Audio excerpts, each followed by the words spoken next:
xam ne moo tukke woon ci rencontre bi nga xam ne jotoon na dox entre le ministère de l'Intérieur et l'opposition mais dañu gis ne une partie de l'opposition dafa mel ni def volte-face nan la ñu mën a comprendre loolu d'abord et l'opposition a peur de quoi lan la ñu ragal ci yokkum député yooyu foofu dafa am ay deux questions yoo xam ne bokkul xam nga opposition bon yàgg naa ko wax amul benn opposition ay opposition yu bari ñoo am mais ci cas bi il faut distinguer opposition parlementaire ak beneen opposition bi parce que opposition parlementaire bi ñoom ñoo nekk assemblée nationale ñoom la ñuy soumettre loi yi ñoom ñooy wax ñoom ñooy jël ay décisions au nom de toute l'opposition ñun yàlla dogal na bokkuñu ci mais ñu ngi suivre question yi affaire yu yokk député yi ñun waxoon nañ ne benn point rek laa xam ne d'accordoon nañ ci mooy boo créé département bu bees bu mel ni Kër Massar ñi fa dëkk ay sénégalais lañ comme waa Tëngéej comme waa Diourbel kenn feneen ak comme feneen donc normal na ñoom nga wutal leen ay députés yoo xam ne ñoom ñoo leen di toogal donc principe boobu ñun d'accordoon nañ ko dàquñu woon yokk boobu mais on s'est rendu compte que au-delà de Kër Massar ñoom ñu ngi doon jéem a yokk yeneen député loolu ñun d'accord ñu ci woon bien que indi nañ ay critères de population mais critères de population yi boo xoolee ni ñuy joxe député département yi di nga xam ne ay farfarloo da ci am loolu xam naa dinañ am occasion waxaat ci mais man li ma jàpp mooy li nga xam ne moom lañ indi comme solution du ma ko xoolee affaire pouvoir ak opposition li ma ciy ñaawlu mooy ñu dindi les 60 députés yi nga xam ne ñun ñëpp sur cette base là la ñu travaillé depuis que ñu commencé wax élection législative bu dee da nga am 65 députés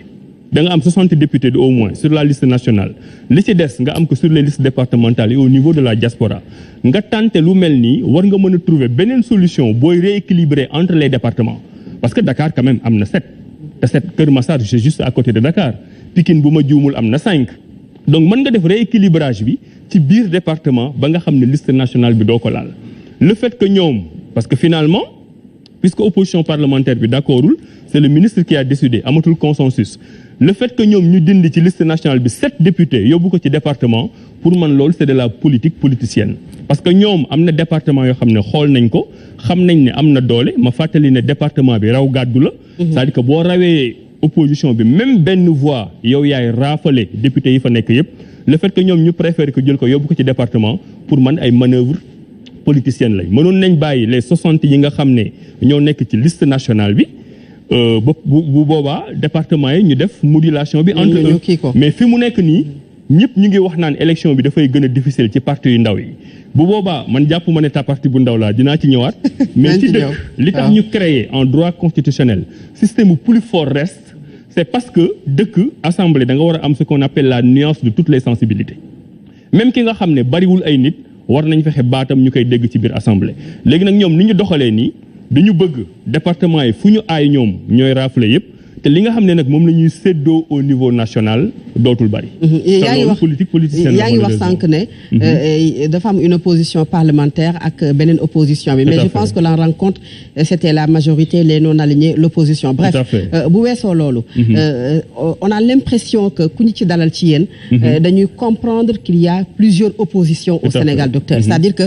tey dañu doon xaar ci Sénégal une opposition mais l'opposition c'est comme si dafa bëri ay pàcc et loolu bëggoon naa ci xam clivage politique bi Sénégal nekkee tey ci côté opposition bi bu pouvoir defee lu baax duñu ko gis pouvoir bu opposition defee lu baax ñu wax ne baaxul la société civile est divisée la presse même est divisée aujourd'hui lan la ñu mën a lan la ñu def ñun Sénégal ba yegg si foofu bëggoon naa ci am sa réponse mais également yéen lan ngeen ci jouer pour que ñu indi pexe ci loolu waaw jërëjëf am na ci côté boo xam ni peut-être duñ ci bokk analyse surtout ci opposition politique parce que dama gëm ne dañuy jaay sénégalais idée boo xam ne chimère la maanaam loo xam ne mënul nekk la man xamuma dëkk boo xam ne dafa am benn opposition parce que bu doon dëkk bi dafa war am benn opposition kon ñun ñëpp dañuy ñëw ñu bokk parti politique am na système yoo xam ni dañuy nekk genre position binaire ñii ñoo nekk pouvoir ñi nekk opposition bariwul mais Sénégal ak démocratie bi ñuy doxalee nga xam ne démocratie bi on a un présidentialisme fort président de la République mooy buur di bummi président de la République naka jekk moom mooy am majorité assemblée nationale c'est normal que koo xam ne da nga am xalaat ci Sénégal ni muy doxee nga exprimer ko ñooñu ñëpp mënuñu bokk waxoon naa ko plusieurs fois mën naa ko répéter waat tey opposition bi li koy déterminer mooy élection bi ñuy dem ban forme élection la par exemple bi ñuy wax élection locale yi neewoon naa locales yi opposition mën na ànd mais fa ñu gën a xaare seen ànd mooy élection législative parce que élection législative boo deful benn dank dem jàkkaarloo ak pouvoir bi résultat yi nga xam ne moom nga ci bëgg doo ko am bu dee da nga bëgg a nekk député kese mën nga dem ak sa liste nga am benn député ñaari député ñetti député mais bu dee da nga bëgg a changer régime gagner régime bi fi nekk am cohabitation ak premier ministre da ngeen war a nekk benn bu dee da ngeen di dem élection présidentielle mooy troisième opposition soxlawul muy nekk benn parce que dafay am deuxième tour donc du point de vue purement politique xel nangu na man nangu naa ñun ñëpp bokkuñu parti politique ku nekk joxe sa xalaat par contre fi nga xam ne nag moom laa d'accord vraiment ak yow mooy Sénégal booy xool depuis quelque temps dëkk bi dafa tendu dafa bari ay conflit dafa bari ay coow dafa bari ay tuuma dafa bari ay combat dafa bari ay xeex moo tax ñun ba ñuy créer suñu parti Awalé dañu yàgg wax ne ñun bëgguñu démocratie boo xam ne xiiroo ak ŋaayoo lay doon dañu bëgg doon démocratie boo xam ne pencoo ak waxtaan lay doon xam nga li nga wax foofu lan moo koy gën a jox pertinence encore yokk ci li nga waxoon mooy tey ñun suñu combat yu bari par rapport ak extérieur la Sénégal dafa dëkk ak pays yoo xam ne chaque jour dafay am ay coup d'état Sénégal dafa dëkk ak ay dëkk yoo xam ne dafa am ay problème sécuritaire ay problème mu jihadisme ak yu kenn xamul Sénégal dafa doon dëkk boo xam ne tey boo jëlee conflit Ukraine Russie ñun dañu war a am ay problème si au niveau alimentaire sànq ñu ngi wax kérosène yooyu yëpp dañu war a organiser wu Sénégal nekk na dëkk boo xam ne léegi dafa am gaz dafa am pétrole ñëpp teg ñu bët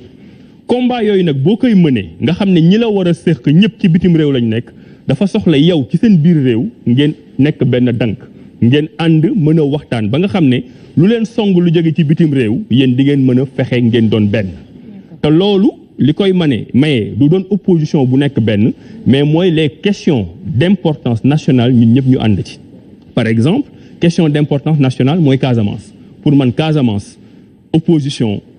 pouvoir secteur privé journaliste dañ ci war a am benn kàddu parce que sécurité Sénégal moo nekk en jeu question de pétrole de gaz nga xam ne moo nar a changer suñu koom-koomu réew ñun ñëpp du mën a dañ ci war a am benn kàddu mais war na am consensus ci niñ koy doxalee alors que gis nañ gouvernement bi dafay def lu ko neex bu opposants yi commencé dal ci kawam muy door a commencé négocier donc ñun bu dee dañ ñu song ci biti côté sécurité songu ñu ci biti parce que dañu am pétrole ak gaz songu ñu ci biti parce que dëkk yi ñu wër amul démocratie ñun bu ñu waree addu dañu war a àddundoo ñoom ñëpp fi may terminer ci question boobu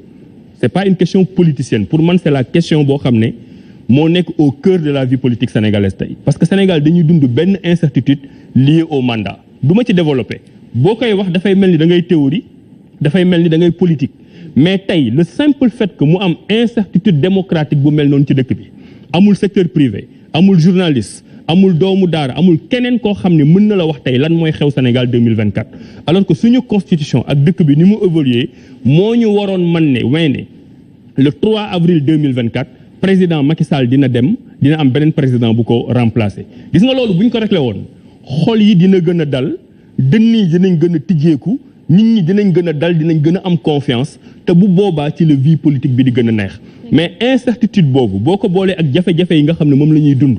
ci dund bu cher ci loyer bu cher ci dëkk boo xam ne nit ñi amatuñu koom boo ko boolee loolu mooy joxe tension bi nga xam ne moo fi nekk responsable bi nag kenn la mooy le président Macky Sall moom moo war a dëgg bal bi waxtaan ak askanam bi nga xam ne dañ ko yàgg a jox confiance pour que Sénégal am visibilité. dinañ ci ñëwaat ak yéen seen responsabilité également damay jox ñeneen ñi mais yéen l'opposition dinañ ci ñëwaat peut-être waaw dinaa ko nangu. voilà Ndeye Dimet. ñu ngi lay nuyu Ndeye Dimet. Une question politique. L'idée de